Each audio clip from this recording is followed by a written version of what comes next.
El Señor les bendiga, hermanos. Les habla su hermano y amigo José Plasencia del canal La Fe de la Iglesia. Y en esta ocasión vamos a continuar con nuestra segunda parte de el canon de la Sagrada Escritura. Si no han tenido oportunidad de ver los videos anteriores, ya tuvimos una introducción a el canon de la Sagrada Escritura y tuvimos una primera parte del canon de la Sagrada Escritura, en el cual estuvimos tratando a diferentes aspectos relacionados todos con el canon de la Sagrada Escritura. Primeramente estuvimos en la introducción respondiendo a las preguntas que antes de introducirse en el tema del canon de la Sagrada Escritura son preguntas que son esenciales, son preguntas que todo estudiante de este tema, de este tópico del canon de la Sagrada Escritura debe hacerse.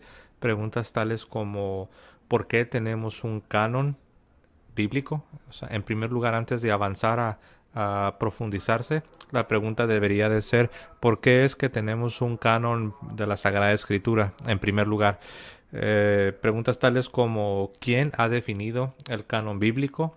¿Con qué autoridad se ha hecho esta definición del canon de la Sagrada Escritura? Preguntas tales como ¿es lo mismo que hablemos de canon que inspiración? Algunas personas confunden, te dicen que te van a hablar del canon de la Sagrada Escritura cuando en la realidad, si prestas atención, te empiezan a hablar casi exclusivamente de la inspiración, lo cual es diferente. Estos dos temas están relacionados.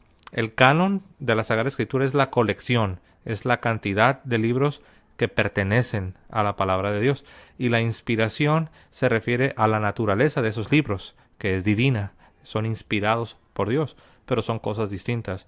Otra pregunta que se debe tomar en cuenta es ¿ha prometido Jesús guiar a su iglesia a la verdad absoluta y definitiva de un canon?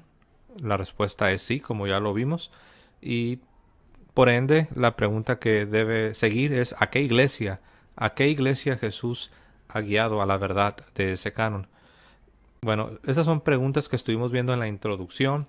Después en la primera parte en la primera parte del canon, ya ahora sí ya entrando en materia de lo que es el canon de la Sagrada Escritura, estuvimos viendo diferentes aspectos. Estuvimos viendo lo que son los libros deuterocanónicos, y estuvimos viendo también cómo después de la venida de nuestro Señor Jesucristo, después de la fundación de su iglesia, después de que Él instituye su iglesia, después de que Él comisiona a sus apóstoles y funda lo que es la iglesia católica, sabemos nosotros cuál fue la reacción de la mayoría, no de todos, pero de la mayoría de los judíos. Fue rechazo.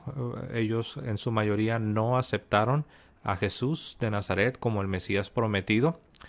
Y sabemos que también como parte del juicio divino, tal vez aproximadamente unos 35 años después de la muerte y resurrección de nuestro Señor Jesucristo, en el año 70, después de Cristo, o de la era común, como ahora les gusta llamar en los libros, en los textos que se utilizan en las escuelas, cada vez se ve menos después de Cristo, tristemente, y aparece era común. Pero bueno, en el año 70 después de Cristo es cuando los romanos invaden Jerusalén, destruyen el templo, y ahí es donde termina lo que es el judaísmo del templo, que se le llama el judaísmo del segundo templo, el templo de Herodes.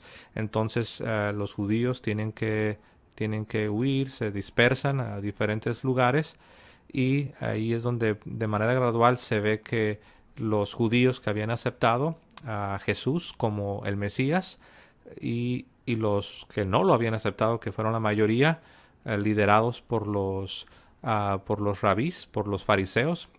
Muchas veces hablamos de los rabís o hablamos del movimiento rabínico o del judaísmo rabínico, pero muchas veces también olvidamos que los rabís, este movimiento rabínico, el judaísmo rabínico, son los descendientes de los fariseos que estuvieron guiando a la comunidad judía, y era una comunidad judía que no reconocía a Jesús de Nazaret como el Mesías prometido.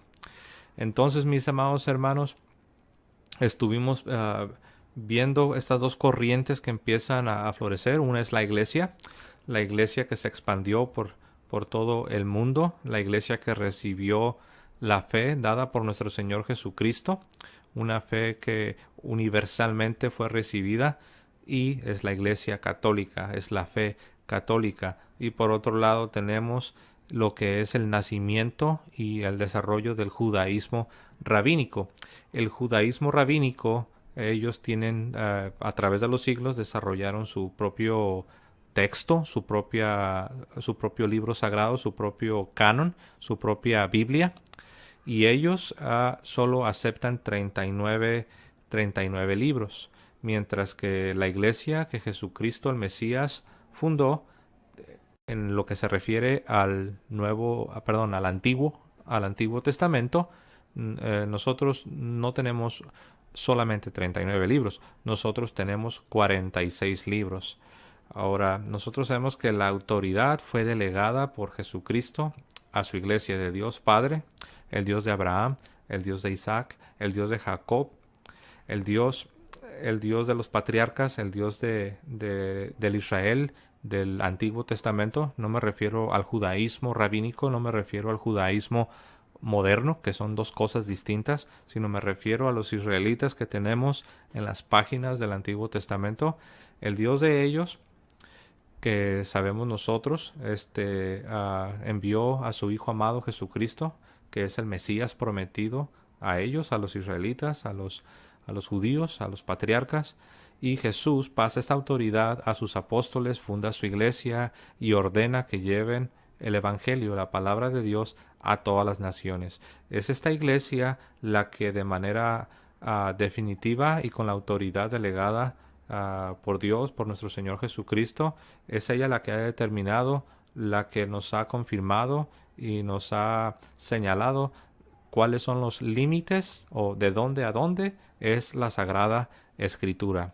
Entonces nosotros dependemos de esta iglesia. Nosotros no dependemos del judaísmo rabínico, que desde el punto de vista sociológico es una religión nueva. Algunas veces pensamos que el judaísmo moderno o el judaísmo rabínico equivale o es idéntico a los judíos del Antiguo Testamento, pero no es así. Los judíos del Antiguo Testamento tenían distintivos que no aparecen en el judaísmo rabínico. Pero bueno, no me voy a meter demasiado en ese tema.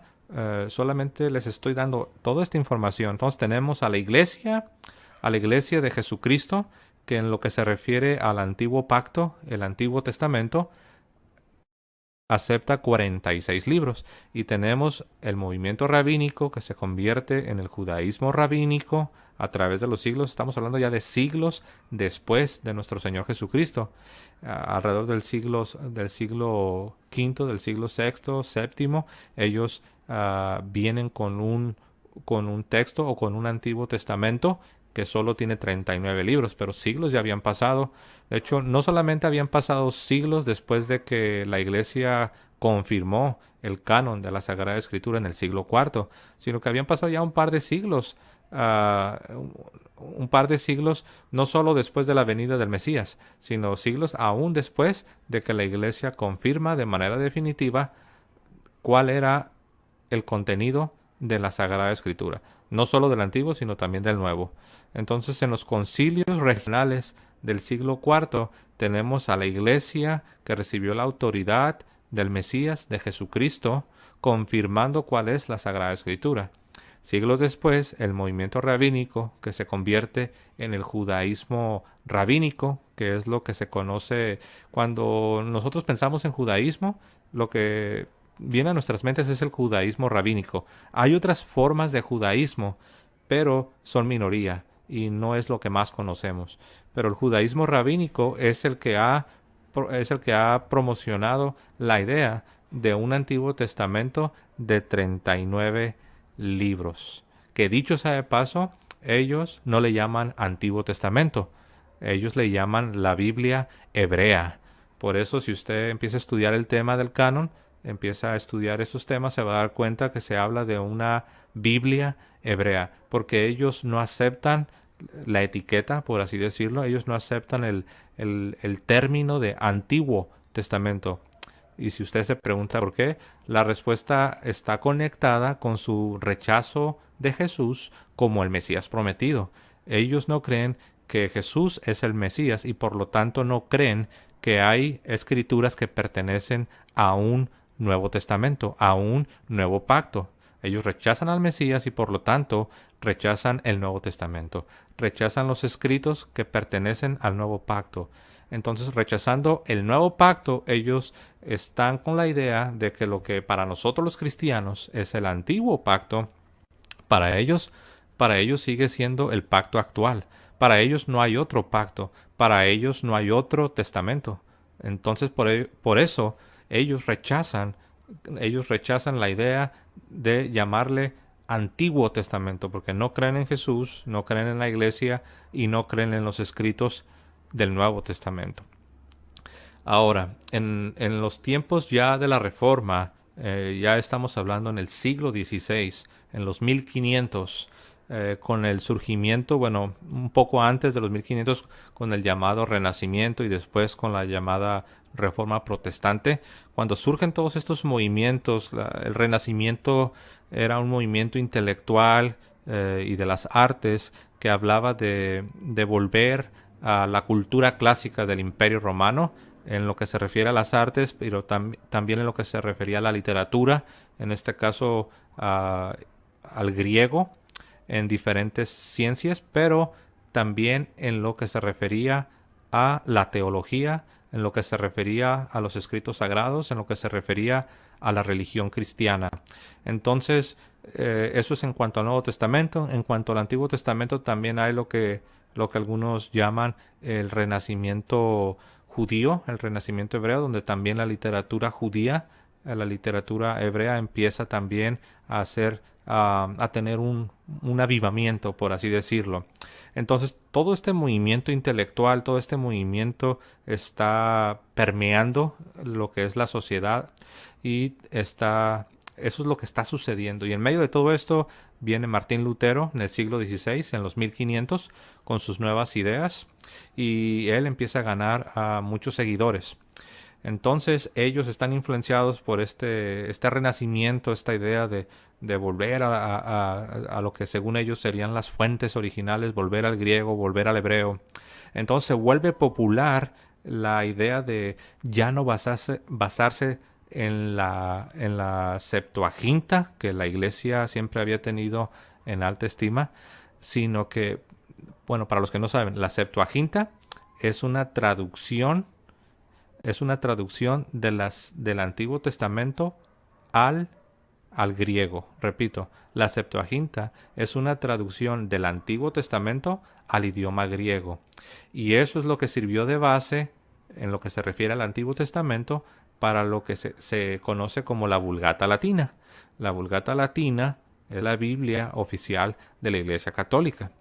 Entonces, vienen los llamados reformadores, Martín Lutero y sus amigos, sus discípulos, y ellos estaban muy influenciados por esto y empiezan a rechazar la autoridad de la iglesia, empiezan a rechazar los textos sagrados de la iglesia o las traducciones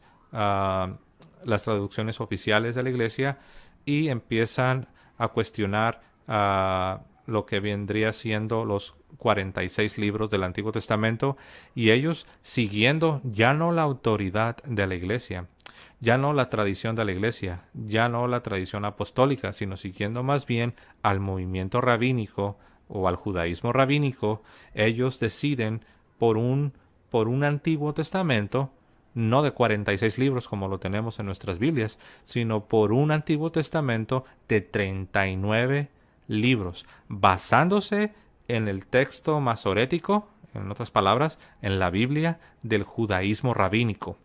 ¿Y quién es el judaísmo rabínico? Recuerden que es el producto de las comunidades judías lideradas por los fariseos primero y después lo que se convertiría los rabinos, el movimiento rabínico, de donde nace literalmente tendríamos que, en toda honestidad, decir de donde nace una nueva forma de judaísmo, que desde el punto de vista social es una nueva religión. Es una nueva religión porque es un judaísmo sin templo. Pues recuerden, el templo fue destruido en el año 70 después de Cristo. Y de hecho es el cumplimiento de una profecía de nuestro Señor Jesucristo, el Mesías, cuando dijo que no quedaría piedra sobre piedra del templo. Entonces nace una nueva religión, nace una nueva forma de judaísmo, un judaísmo ya sin templo, un judaísmo ya sin sacrificios, un judaísmo que ha perdido su parte de su identidad, pues de Jerusalén, perdón, fue sitiada, fue invadida, el templo fue destruido y viene una especie de lo que se conoce como una diáspora. Hay diferentes diásporas a través de los siglos. Una diáspora es el pueblo judío siendo esparcido, siendo perdiendo su hogar, perdiendo su patria, Jerusalén y su templo, que era una parte esencial de su identidad. Entonces ellos empiezan a inmigrar a otras naciones, empiezan a ir a través del Imperio Romano. Esto sucede después de la destrucción del templo en el año 70 después de Cristo, pero ya había sucedido, como recordarán, aún en tiempos del Antiguo Testamento con la invasión del Imperio Babilónico, la cautividad babilónica del pueblo judío, del pueblo de Dios en el Antiguo Testamento. Pero bueno, entonces ya después de Cristo, después de la destrucción del templo en el año 70, surge este movimiento y surge una nueva religión, una nueva forma de judaísmo. Es lo que se conoce como el judaísmo rabínico, que como lo mencioné en el video anterior, una de sus principales, si no es que la principal característica, es que eran judíos que habían rechazado a Jesús de Nazaret como el Mesías prometido. Y hay que decirlo, este movimiento que fue liderado por los fariseos, y hablando de los fariseos, ya en el tiempo de nuestro Señor Jesucristo ya estaban ellos y lo podemos ver en las páginas de los evangelios. Vemos a los fariseos. Ellos desde un principio mostraron hostilidad hacia el movimiento cristiano, hacia la iglesia cristiana. Y ellos obviamente rechazan el movimiento cristiano, rechazan a Jesús como el Mesías prometido. Y después de la destrucción del templo, son ellos los que toman las riendas, son ellos los que toman el liderazgo del pueblo. Pues recuerden, ya no había un templo, ya no estaban los sacerdotes y son entonces ellos los que se convierten en los líderes de los judíos que no habían aceptado a Jesús como el Mesías prometido. Y producto de todo esto, a través de los siglos, nace el movimiento rabínico, nace una nueva forma de judaísmo. El judaísmo rabínico, que es lo que hoy en día se conoce como los judíos. Ahora, ¿por qué estoy diciendo todo esto? ¿Por qué estoy dando todo este trasfondo histórico? Porque de este movimiento es que nace un Antiguo Testamento de 39 libros. Y de este movimiento es que los hermanos separados, los protestantes, para ser específico, los del siglo XVI, son ellos que de ahí toman la idea de un canon de 39 libros y rechazan la autoridad de la Iglesia Católica y rechazan lo que la Iglesia Católica por más de 1000 años había decidido, había confirmado. La Iglesia ya por más de 1000 años había confirmado de manera definitiva y de manera dogmática que el Antiguo Testamento estaba conformado no por 39, sino por 46 libros. Y es por eso que en las Biblias protestantes, si usted tiene una Biblia protestante o usted conoce a un protestante y usted le pide su Biblia y usted va a la sección del Antiguo Testamento, usted se dará cuenta que ellos solo tienen 39, porque ellos se están basando en la autoridad del judaísmo rabínico, que como ya lo mencioné, se ha caracterizado por un rechazo de Jesús como el Mesías prometido. Y los protestantes, en lugar de respetar la autoridad de la iglesia fundada por Jesús, no le están dando más prioridad, le están dando la preeminencia al judaísmo rabínico. Pero bueno, vamos a a continuar. Aquí yo tengo bastante información sobre el tema y vamos a, vamos a empezar. Bueno, primeramente, los libros que no aparecen en el Antiguo Testamento de los hermanos separados, de los protestantes, son Tobías, Judith, Sabiduría, Eclesiástico, Baruch, el primer y segundo libro de los Macabeos y algunas porciones de libros que sí aparecen, pero les faltan porciones. O sea, no solo es que les faltan libros al Antiguo Testamento protestante, sino que aún de los libros que sí tienen, hay algunas porciones que no aparecen en esos libros, tales como adiciones griegas a Esther y una adición griega a Daniel. Entonces, todos estos libros que les acabo de mencionar, Tobías, Judith, Sabiduría, Eclesiástico, Baruch, primero y segundo de Macabeos y porciones de Esther y Daniel, todo esto no aparece en el Antiguo Testamento protestante y se basan en que el judaísmo rabínico no acepta esos libros.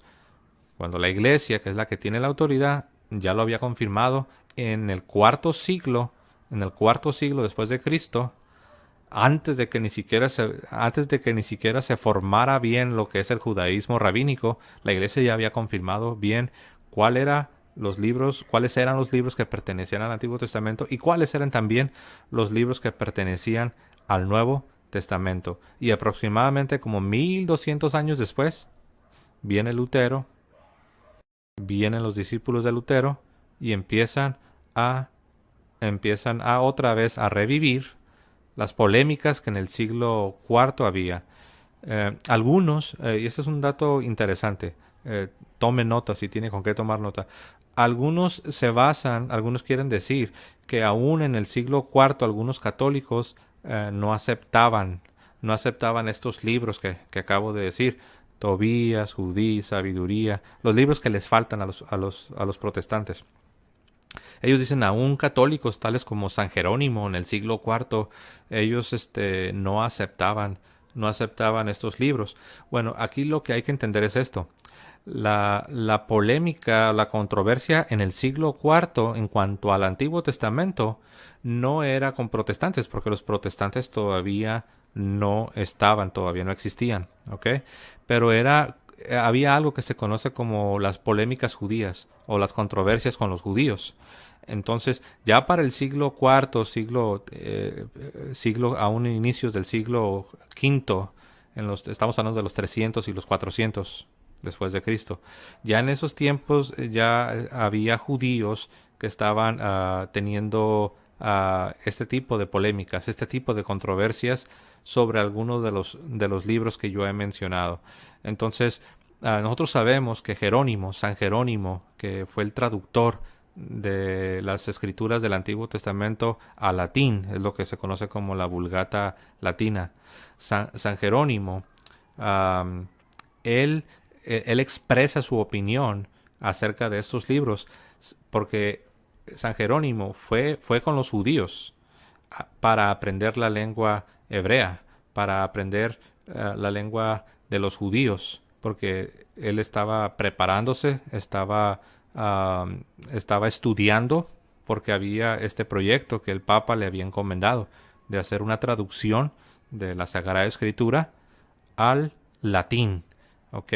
Entonces él va con los judíos y él es influenciado por las ideas que estas comunidades judías, que no eran cristianas, estas comunidades judías que no aceptaban que Jesús fuera el Mesías, eran comunidades judías que pertenecían a lo que les estaba hablando, pertenecían al movimiento rabínico, pertenecían a lo que se convertiría en el judaísmo rabínico.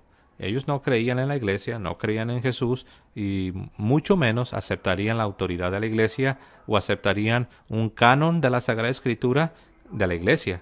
Entonces ellos ya había quienes estaban mostrando su rechazo de estos libros. Esos libros que yo les acabo de leer, Tobías, Judith, Sabiduría, Eclesiástico, Baruch, primero y segundo de Macabeos y algunas porciones de Esther y Daniel, esos libros es lo que popularmente se conoce como libros deuterocanónicos, que ahorita vamos a hablar un poco sobre ese término, sobre esa terminología de deuterocanónicos. ¿Ok?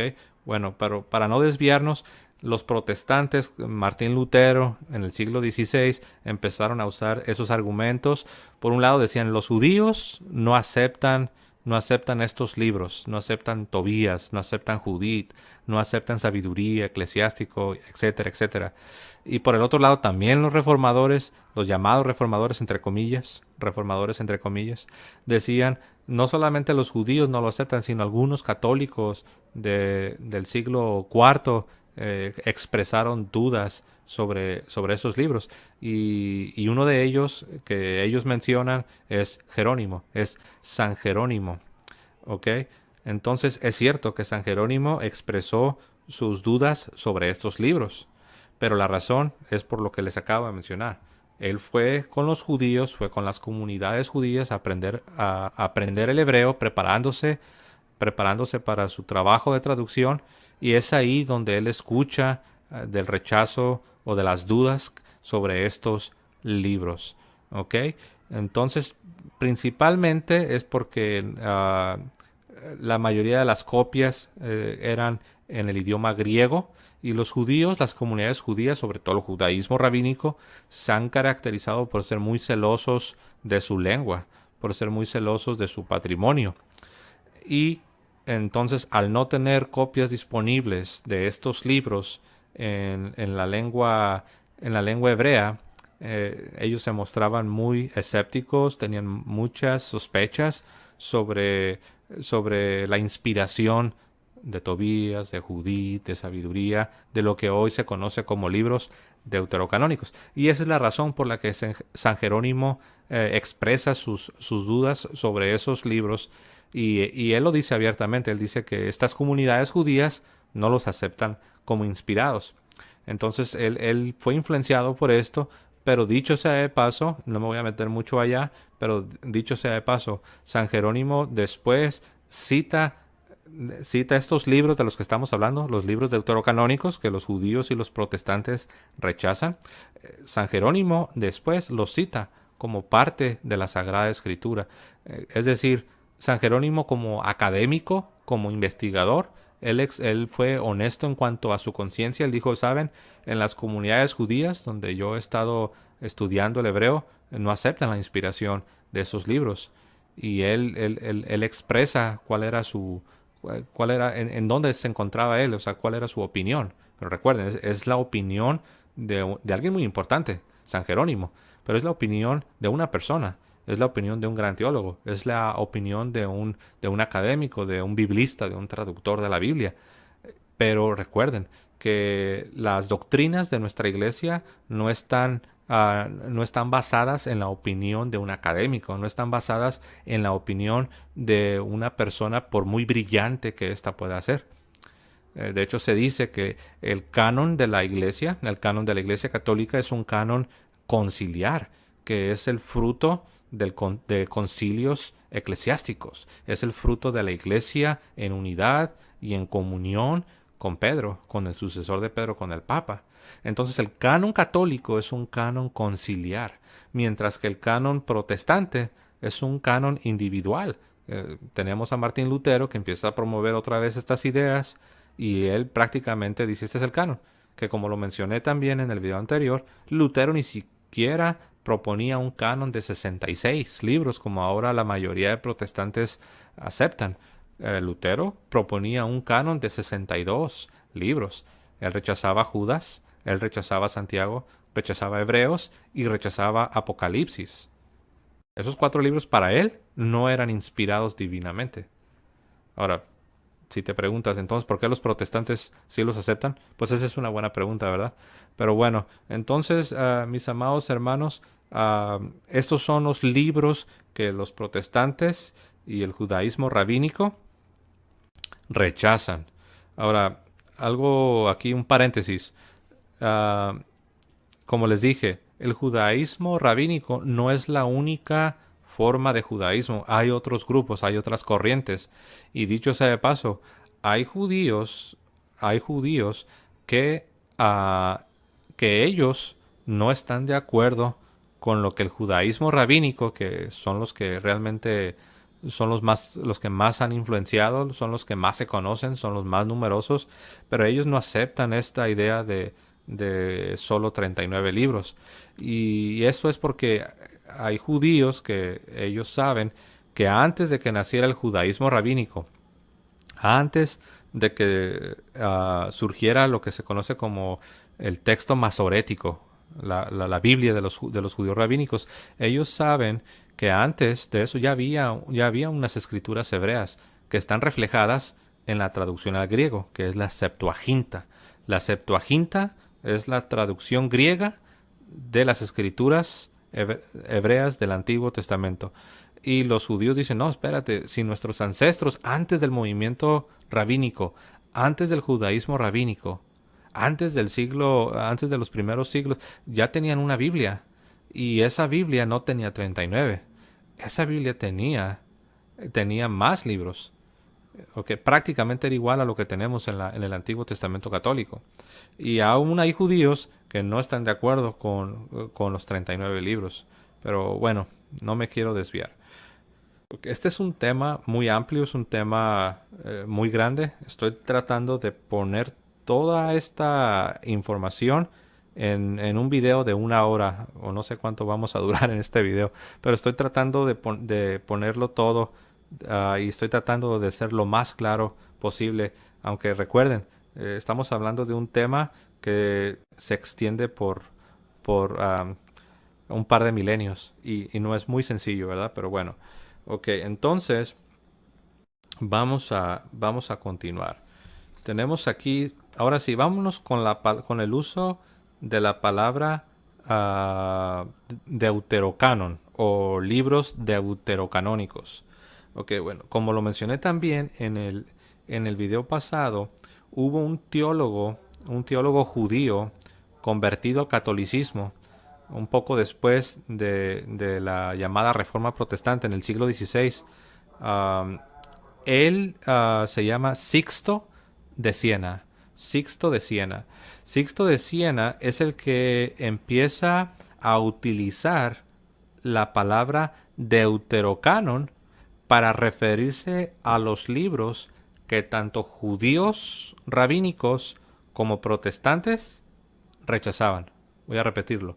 Sixto de Siena, que era un judío pero convertido al catolicismo en el siglo XVI, utiliza por primera vez, como quien dice, él es a él se le acredita esta palabra, utiliza por primera vez esta palabra deuterocanónicos para referirse a los 7 libros que no están en el Antiguo Testamento protestante y que los judíos rabínicos no aceptan. Entonces él utiliza la palabra deuterocanon, que significa segundo canon. ¿Ok? Y en ese canon, recuerden que estamos hablando en cuanto al Antiguo Testamento. Esto es ya exclusivamente en cuanto al Antiguo Testamento. En este segundo canon es donde sí aparecen los 7 libros que están en el Antiguo Testamento católico. Es donde sí aparecen los deuterocanónicos, los así llamados deuterocanónicos. Ahora, aquí hay un problema con este término. Aunque la intención de Sixto de Siena fue buena, porque él era un católico, fue buena porque él no quería llamarle apócrifa como los protestantes lo hacían, y él no quería no les quería llamar libros falsos como los judíos rabínicos hacían. Él no quería utilizar términos despectivos para referirse a ellos. Entonces, él termina utilizando la palabra deuterocanon, libros deuterocanónicos, que significa segundo canon. Ahora, ¿por qué estoy diciendo que la utilización de esta palabra es desafortunada? Bueno, porque segundo canon da a entender que hay otro canon, que sería el primer canon, que sería protocanon. Entonces tenemos protocanon, que significa primer canon, y tenemos deuterocanon. ¿Ok? Bueno, la pregunta es entonces, ¿cuál es el protocanon? ¿Cuál es ese primer canon del cual Sixto de Siena hablaba? Bueno, para él, el protocanon, el primer canon, era el, el que los judíos rabínicos utilizaban, el texto masorético, la Biblia hebrea, que solamente tiene 39 libros. Y ya vimos por qué. Ya vimos quiénes eran ellos. Eran los judíos que no aceptaron a Jesús como el Mesías. Eran los judíos que habían sido liderados e instruidos, educados por los fariseos y después por los descendientes de los fariseos, que son los rabís, son los rabinos. Y de ahí nace el movimiento rabínico, y de ahí nace el judaísmo rabínico, y de ahí nace lo que es el Talmud, y de ahí nace lo que es la religión judía moderna. ¿Ok?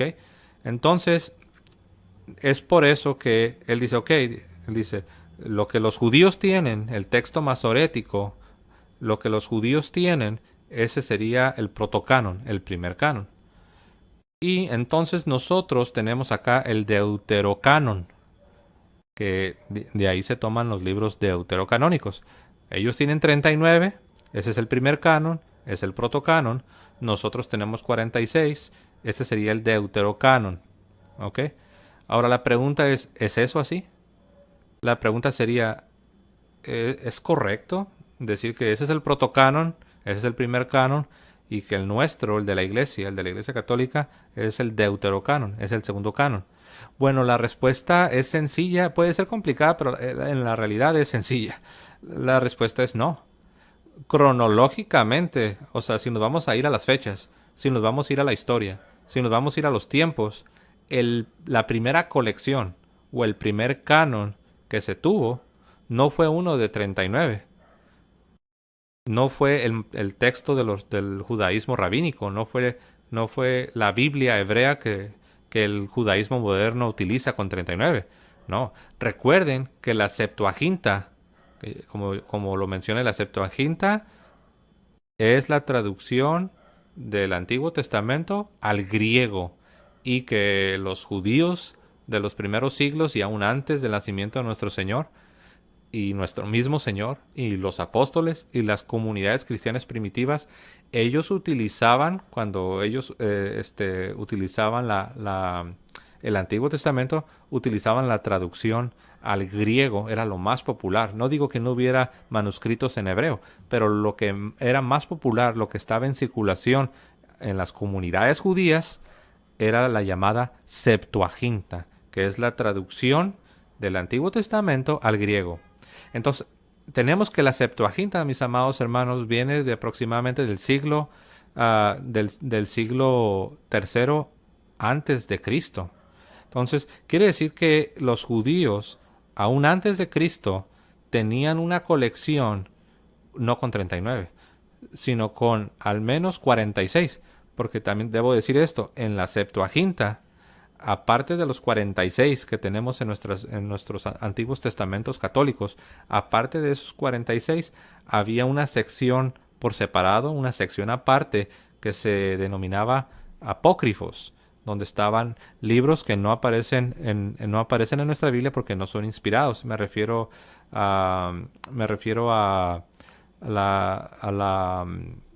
libros como segunda de Esdras, libros como se me están escapando en este momento, otros libros que son apócrifos, que nadie acepta, que no los aceptan los judíos, de hecho no los aceptan los protestantes, y no los aceptan, obviamente no los acepta la Iglesia, no los aceptan los católicos. Pero bueno, el primer canon, para no salirme demasiado del tema, el primer canon no es el texto masorético, no es la Biblia hebrea del judaísmo moderno. No, el primer canon sería la Septuaginta, cronológicamente hablando, en cuanto a fechas se refiere. Entonces, que siglos aún antes de Cristo ya estaba la Septuaginta, ya había una Biblia hebrea, ya había un Antiguo Testamento que estaba circulando, pero no era el que los rabinos, el que el judaísmo rabínico utiliza, no era el texto masorético, no era la Biblia hebrea del judaísmo moderno. No, era la Septuaginta, la cual no tiene 39 libros, sino tiene 46. Entonces, la pregunta es entonces, ¿por qué Sixto de Siena le llama a la Biblia del judaísmo moderno, le llama protocanon, y a la Biblia y al Antiguo Testamento católico le llama deuterocanon? Pues esa es una buena pregunta, porque cronológicamente no se sostiene. Ahora, teológicamente, ¿quién tiene la autoridad para definir lo que es la Sagrada Escritura? La Iglesia, fundada por Jesucristo, que es el cumplimiento de la promesa divina. Recuerden que la Iglesia es el Israel de Dios. Recuerden que la Iglesia es el cumplimiento de todas las promesas dadas a Israel. Recuerden que en la teología de la Iglesia, el judío verdadero es el cristiano, es el que está circuncidado con la circuncisión del Espíritu hecha en el corazón del hombre. Recuerden que el Israel de Dios es la Iglesia. Primeramente, Jesús como el Mesías, Él es el siervo de Dios, Él es el Israel de Dios, Él es el verdadero israelita, y de ahí todos los que están en Cristo, todos los que están unidos a Cristo, al Mesías, son este Israel de Dios. Son el cumplimiento de todas las promesas dadas a Israel. Ahora, ¿quién tiene la autoridad? Y sí, es una pregunta, como se le llama, es una pregunta retórica, que la respuesta es obvia. ¿Quién tiene la autoridad? ¿La Iglesia, que es el cumplimiento de los planes divinos? ¿O un movimiento liderado y empezado, organizado por los fariseos y después por los rabinos, que ni siquiera aceptaban, que ni siquiera creyeron en Jesús? ¿Quién tiene la autoridad para determinar lo que es Sagrada Escritura? ¿La Iglesia o un movimiento rabínico, que ahora es el judaísmo rabínico, que es una religión nueva que viene después de Cristo? La respuesta es sencilla, es la Iglesia. Yo recuerdo en mis tiempos cuando, por si no lo sabían, yo fui protestante por bastantes años. En mis tiempos de protestante, yo recuerdo que lo que a mí se me enseñaba y se me decía es que, oh no, debemos de tener solo 39 libros, porque si tú vas y revisas las Biblias hebreas de los judíos si tú vas a una sinagoga, te vas a dar cuenta que ellos solo tienen 39 libros. Y nosotros debemos de aceptar la autoridad, porque recuerda lo que dice la Biblia, que las palabras de Dios les fueron entregadas, a los judíos. Pero ellos están malinterpretando, porque cuando la Biblia dice que las palabras de Dios les fueron dadas a los judíos, no se refiere al judaísmo moderno, no se refiere a lo que tú vas a encontrar en una sinagoga. No sé si tienes cerca de tu comunidad una sinagoga y tú vas a encontrar una colección de 39, pero no significa eso. Cuando la Biblia dice que las palabras de Dios les fueron dadas a los judíos, se está refiriendo a los judíos del Antiguo Testamento. Se está refiriendo a los judíos de los tiempos de nuestro Señor Jesucristo. Y no fueron 39 libros como el judaísmo moderno enseña. Y tristemente como los hermanos separados, es decir, los protestantes, también están enseñando. Ellos están siguiendo, como decimos, le están siguiendo la corriente a esta nueva religión, a este judaísmo rabínico, que no es lo mismo que los judíos, que los israelitas del Antiguo Testamento. Pero bueno, entonces ahí lo tienen. ¿A quién le vamos a creer? Yo digo que le vamos a creer a la Iglesia de nuestro Señor Jesucristo, a la Iglesia Católica. ¿Ok? Entonces vamos avanzando. Eso es en cuanto a la utilización de la palabra deuterocanónicos. Entonces, yo ya les expliqué quién fue el que empezó a utilizar deuterocanónicos, les expliqué por qué, y ahora quiero decir algo. Ahora, nosotros sabemos que aún en los círculos académicos católicos, la palabra deuterocanónico se ha vuelto tan popular que se utiliza. Ahora, aquí ya se vuelve complicado, porque como ya han pasado siglos de estar utilizando la palabra deuterocanónico, la pregunta es, bueno, si decimos, entonces, si borramos la palabra deuterocanónicos, pues ¿qué palabra vamos a utilizar? Pues esa es una buena pregunta. Lo que sucede es esto: en la vida de la Iglesia, en la vida normal de la iglesia no deberíamos de utilizar deuterocanónicos ni ninguna otra palabra, porque de hecho esta mañana alguien me hizo una pregunta. Alguien me dijo, antes de que Sixto de Siena empezara a hablar de libros deuterocanónicos, entonces ¿cuál era la palabra que se utilizaba? Y es una pregunta interesante, es una buena pregunta. Y la respuesta es ninguna.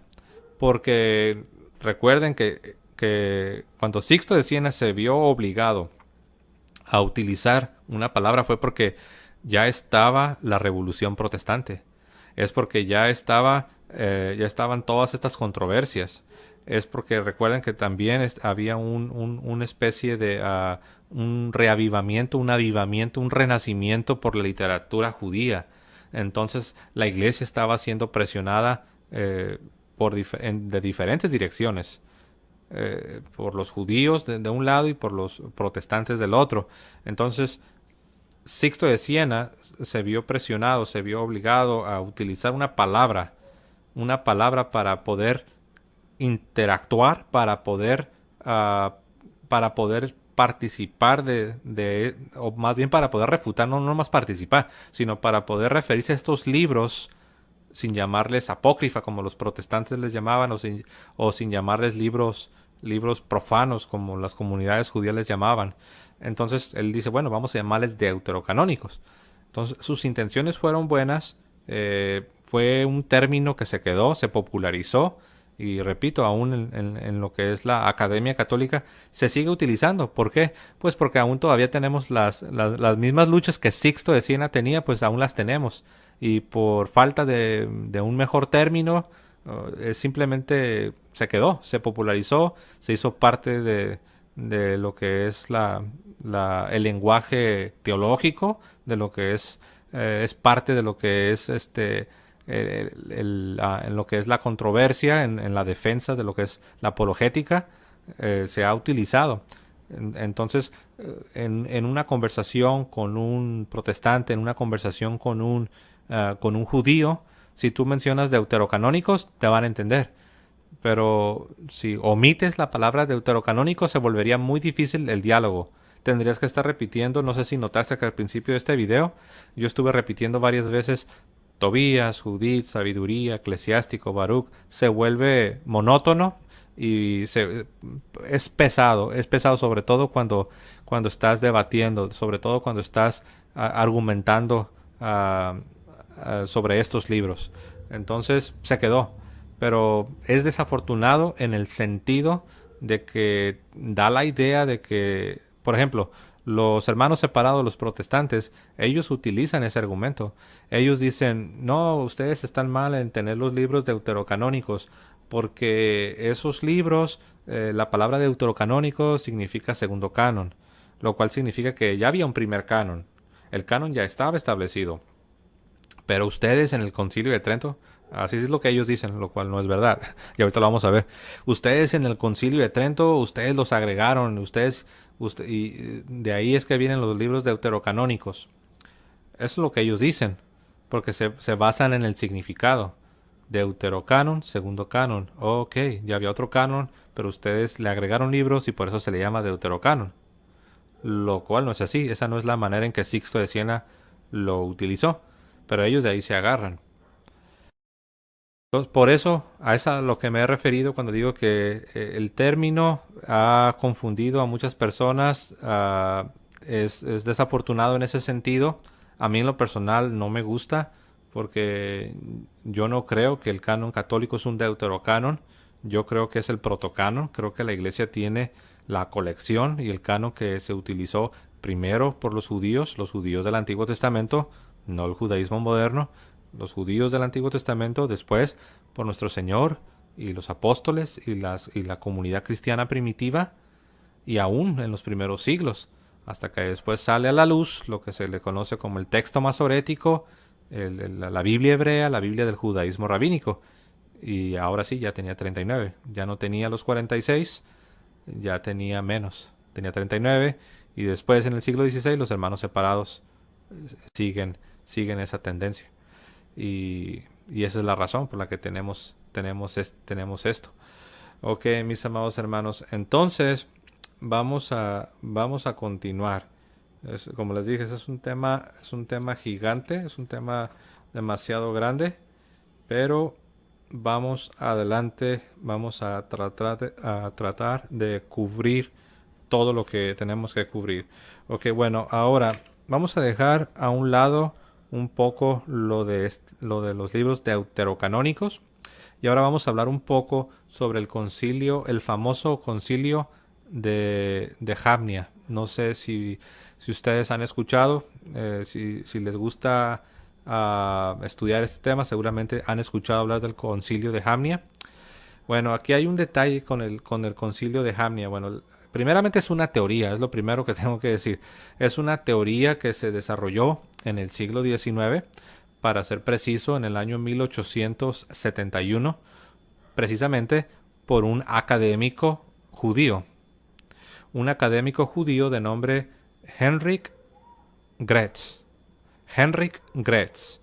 Él escribe un libro sobre historia judía, precisamente, y lo publica en el año de 1871. Y en este libro es donde él empieza a desarrollar la famosa teoría del concilio de Jamnia. La teoría dice que después de la destrucción del templo, después de la invasión de Jerusalén por parte de los romanos, por parte del Imperio Romano, los judíos se dispersan y entonces los fariseos y los rabís se van a una ciudad al suroeste de Jerusalén, hacia la costa, una ciudad llamada Jamnia. Algunas veces le llaman Yamne. Bueno, y ahí es donde ellos establecen el Sanedrín, que como ya saben, lo sabemos por los evangelios y el libro de los Hechos de los Apóstoles. El Sanedrín se mueve también. Lo trasladaron de Jerusalén, lo trasladan a Jamnia. Entonces, después ellos lo que hacen, ahí se reagrupan, tratan de recuperarse, tratan de organizarse y piden permiso a los romanos, al Imperio Romano, piden permiso para empezar una especie de escuela, una academia, donde sería una escuela dedicada a la preservación de la cultura judía, incluyendo la literatura y por supuesto incluyendo lo que sería los escritos sagrados. Bueno, entonces este señor Henrik Gretz, este judío académico, publica este libro que se llama Historias Judías en el año 1871. Esto es en Alemania, no sé si lo mencioné, pero era un judío alemán. Entonces, él publica este libro y en el libro es donde él empieza a desarrollar la teoría de que fue ahí, en esta ciudad de Jamnia, donde se establecieron los fariseos, los rabinos, para formar una academia, una escuela para preservar y promover lo que era la cultura y la literatura judía. Y él dice que es ahí donde se decide, donde se canoniza el Antiguo Testamento. Y que según él se da por entendido que serían los mismos 39 libros que el judaísmo moderno acepta.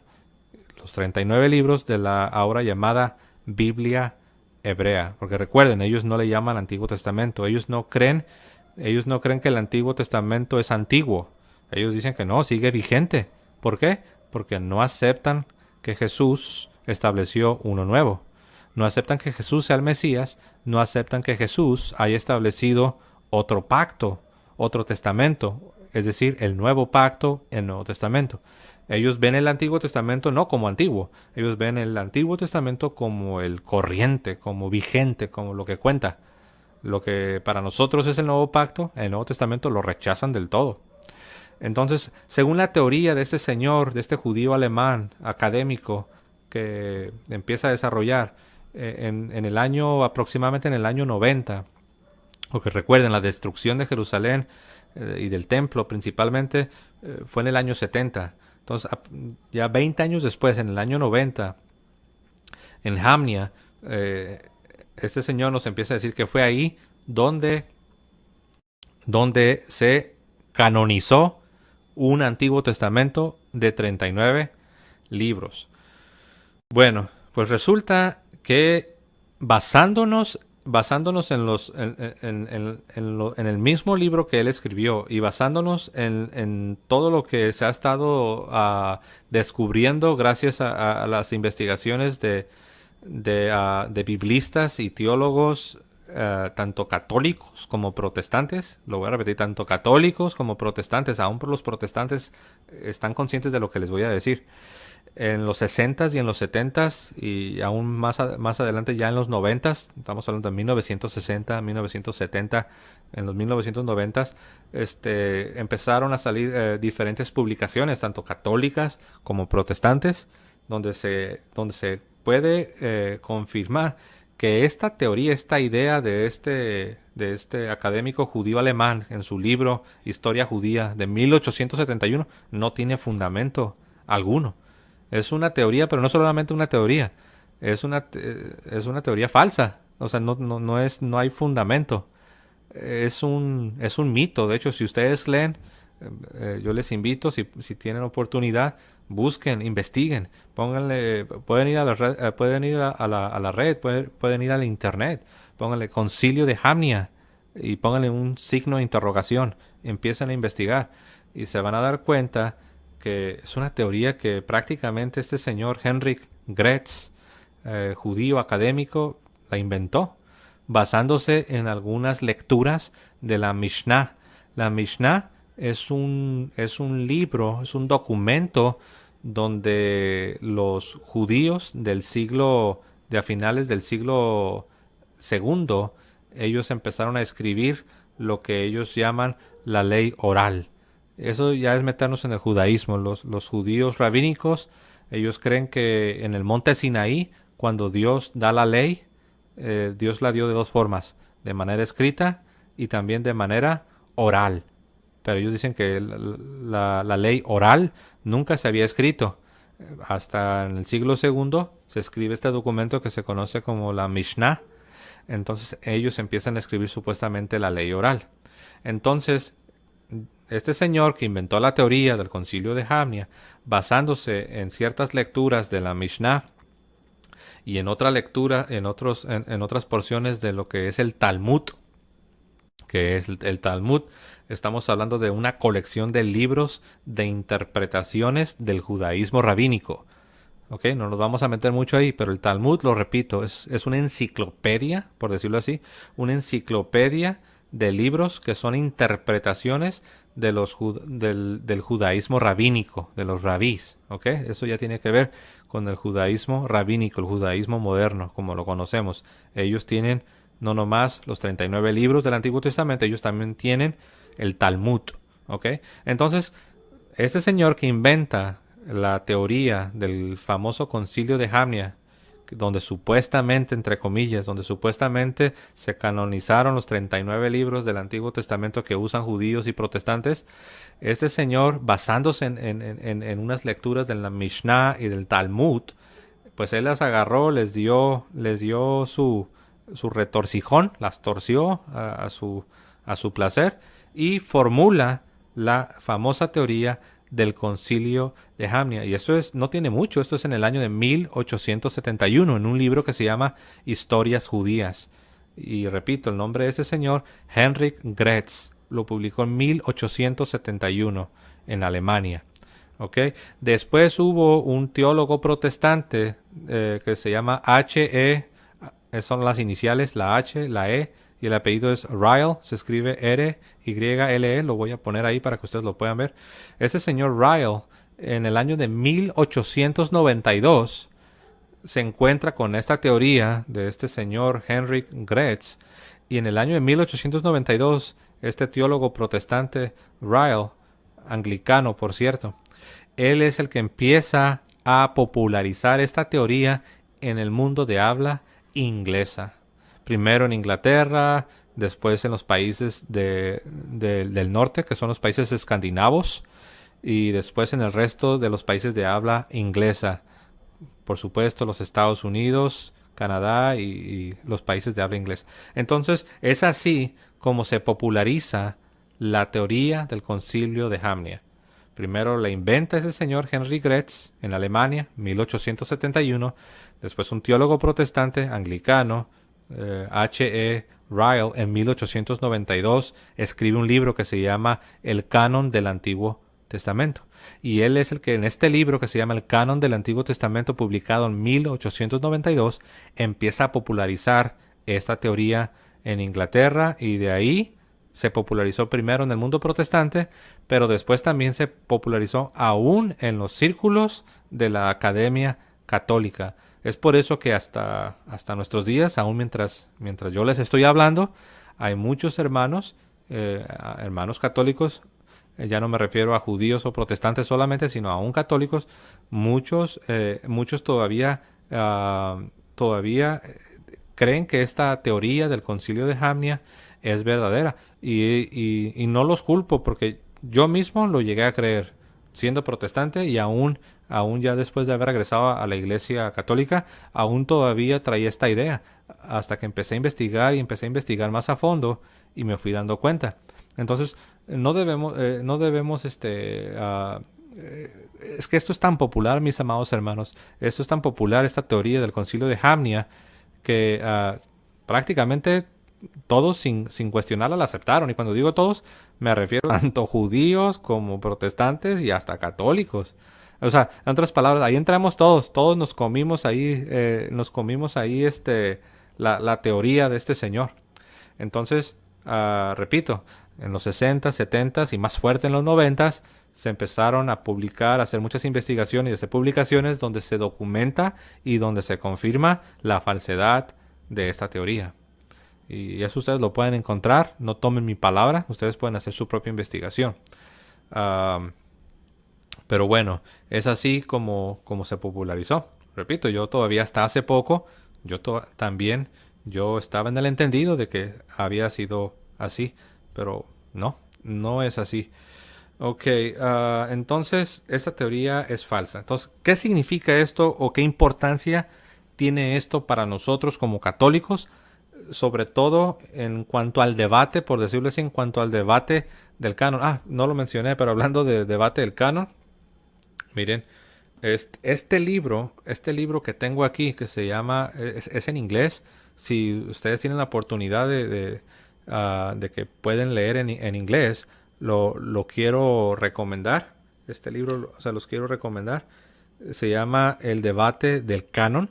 Es un libro que fue publicado por algunos hermanos separados, algunos hermanos protestantes, pero tiene algunas contribuciones de académicos católicos. Este libro claramente demuestra, entre otras cosas, cómo esta teoría del Concilio de Jamnia no tiene sustento histórico, no tiene un sustento válido. Entonces, repito, eso solamente es si ustedes dicen, bueno, a ver, quiero investigar ese tema más a fondo. Este sería un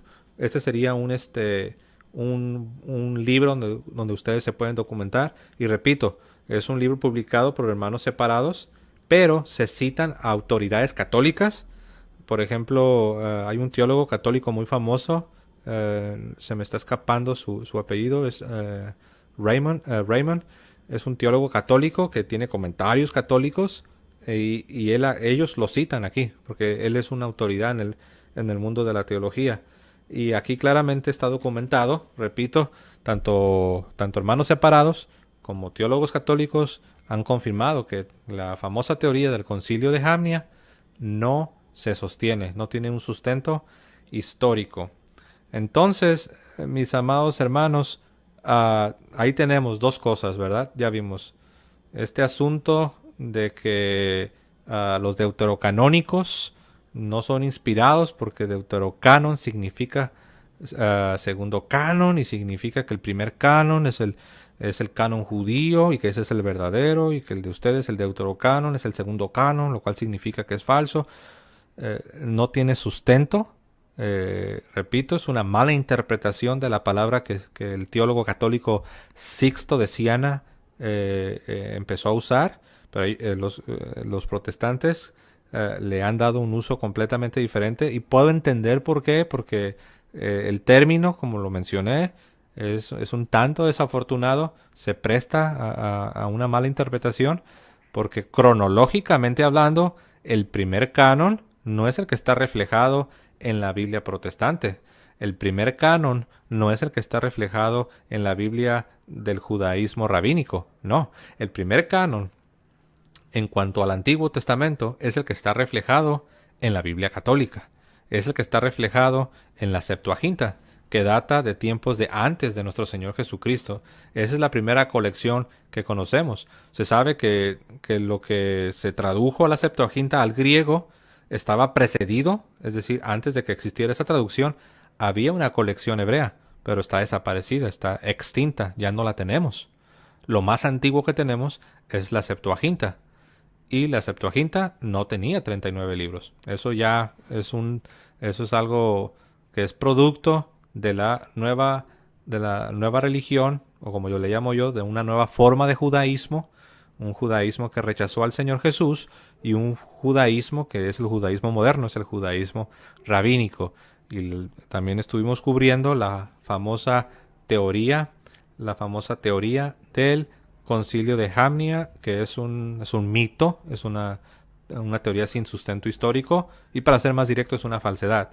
Un dato que también yo quiero compartirles es que, miren, otra prueba de que esta idea de un Antiguo Testamento de 39 libros no se sostiene es que aún en el mismo Talmud, que recuerdan que les dije que el Talmud era una colección de libros de los rabís, de los rabinos, de lo que ellos son los formadores, los fundadores del judaísmo rabínico, del judaísmo moderno. Ellos escribieron sus interpretaciones y son muchos libros. Creo que la colección más completa es la de 73. Si quieres el Talmud completo son 73 tomos. Es carísimo.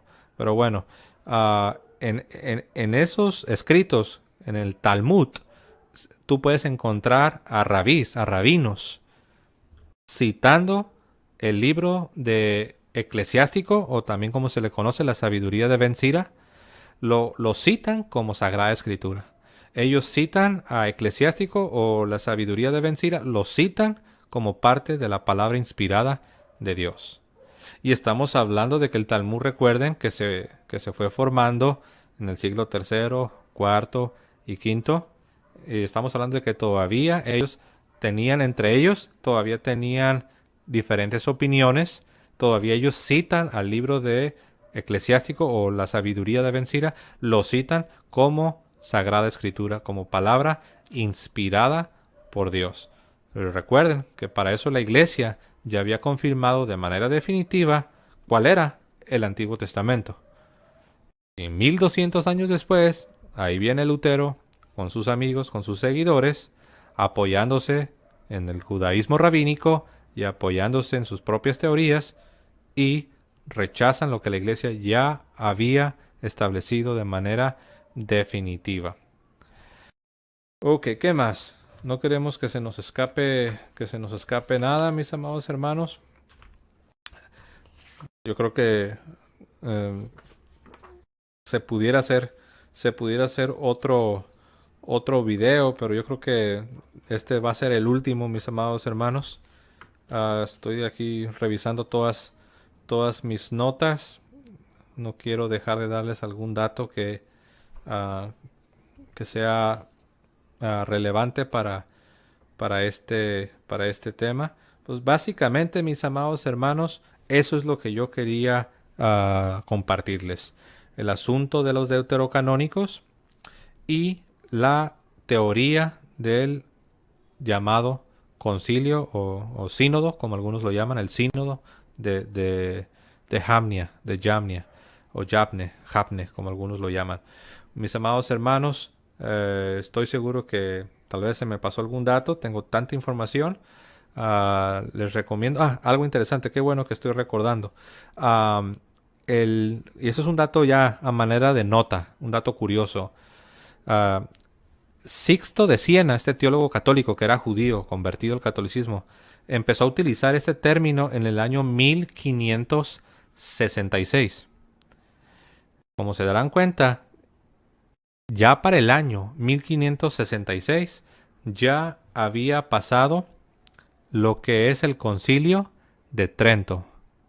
Ya había pasado el Concilio de Trento, que si mi memoria no me falla, El concilio de Trento da inicio en el año 1546 y termina, repito, si mi memoria no me falla, en el 1563. Si no es 63, sería 64. Pero bueno, prácticamente de 1546 al 1563 tenemos el concilio, el famoso concilio de Trento. Ya había pasado, pues si ustedes buscan en los documentos del concilio de Trento, ustedes se van a dar cuenta, mis amados hermanos, que el concilio de Trento no utiliza la terminología de libros deuterocanónicos. No utiliza la terminología de libros deuterocanónicos, porque como ya lo vimos, no existía.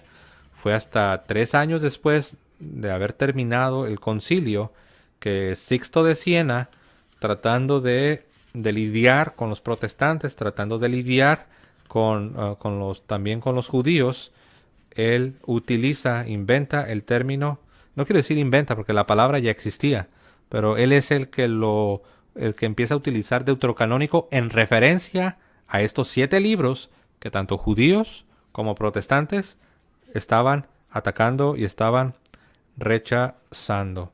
¿Ok? Y eso lo hizo, eso lo hizo hasta el 1566, cuando el concilio de Trento ya había llegado a su fin. Aquí ya lo tengo. El concilio de Trento termina en el 1563 y 3 años después, Sixto de Siena, teólogo católico de origen judío, empieza a utilizar el término deuterocanónico. Pero creo yo que es importante como dato histórico, como dato interesante, ni el mismo concilio de Trento, cuyo uno de sus propósitos principales fue contrarrestar el ataque de la Revolución Protestante, ni el mismo concilio utiliza esa terminología. Si usted pregunta, entonces, ¿qué usaban? Simplemente se refieren tanto al Antiguo Testamento como al Nuevo Testamento, se refieren como libros sagrados. Como les dije, una maestra de teología, esta mañana precisamente me estaba preguntando que cuál era la palabra que se utilizaba antes de que Sixto de Siena usara el concepto de deuterocanónicos. Y la respuesta es que no había. Simple y sencillamente era Antiguo Testamento, Nuevo Testamento y apócrifa, porque los católicos sí utilizaban apócrifa, pero no para referirse a esos 7 libros, no para referirse a los deuterocanónicos, era para referirse a otros libros que en la actualidad nadie acepta como parte de palabra de Dios. Pero bueno, entonces la iglesia simple y sencillamente se refería a los deuterocanónicos, a estos 7 libros que judíos y protestantes no aceptan, simplemente se refería a ellos como Sagrada Escritura, como palabra de Dios, como libros sagrados. No había necesidad. Hubo la necesidad hasta después de la Revolución Protestante, hasta que comienzan las controversias y los debates y los ataques. Es por eso que Sixto de Siena se ve en la necesidad de utilizar una palabra en referencia a estos 7 libros que siempre han sido confirmados por la Iglesia Católica, la Iglesia de Cristo, como parte de la Sagrada Escritura y que sí estaban en la primera colección del Antiguo Testamento, por decirlo así, en el primer canon, el verdadero primer canon, el protocanon, que es la Septuaginta. Ahí estaban esos 7 libros. El Deuterocanon, para ser justos, cronológicamente hablando y aún teológicamente hablando, el Deuterocanon no es el católico, no era la Septuaginta. El Deuterocanon es el texto masorético, es la Biblia hebrea, la Biblia del judaísmo moderno, el judaísmo rabínico. Ese es el Deuterocanon, porque vino después. Recuerden, Deuterocanon significa segundo canon. El primer canon, el protocanon, es el que está reflejado en la Biblia católica, en el Antiguo Testamento católico. Bueno, mis amados hermanos, creo que ahora sí hemos cubierto básicamente toda la información. Entonces, mis amados hermanos, estamos en buenas manos. Tenemos en nuestras Biblias los libros que deben estar ahí, los libros que estaban desde la Septuaginta, que fueron confirmados en los concilios regionales del siglo IV por la Iglesia Católica. a pesar de que algunos los ponían en duda, algunos llegaron a expresar sus dudas, entre ellos San Jerónimo. San Jerónimo, como ya lo vimos, influenciado por las comunidades judías donde él aprende el hebreo. Pero recuerden, la Iglesia Católica no se basa en la opinión de un teólogo, por muy brillante que éste sea, sin mencionar que el mismo San Jerónimo después cita esos libros como parte de la Sagrada Escritura. Y no se dejen engañar por los hermanos separados que dicen, oh no, es que tienes que entender que los concilios del siglo IV no fueron ecuménicos. Y tienen razón, no fueron ecuménicos, fueron concilios. Me refiero al de Hipona, me refiero al de Cartago, al concilio de Roma. Fueron concilios regionales, pero recuerden, ¿por qué fueron concilios regionales?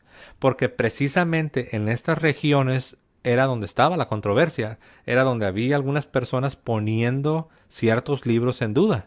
Por eso suceden los concilios regionales, no fue nada más por nomás. Recuerden que es así como funciona.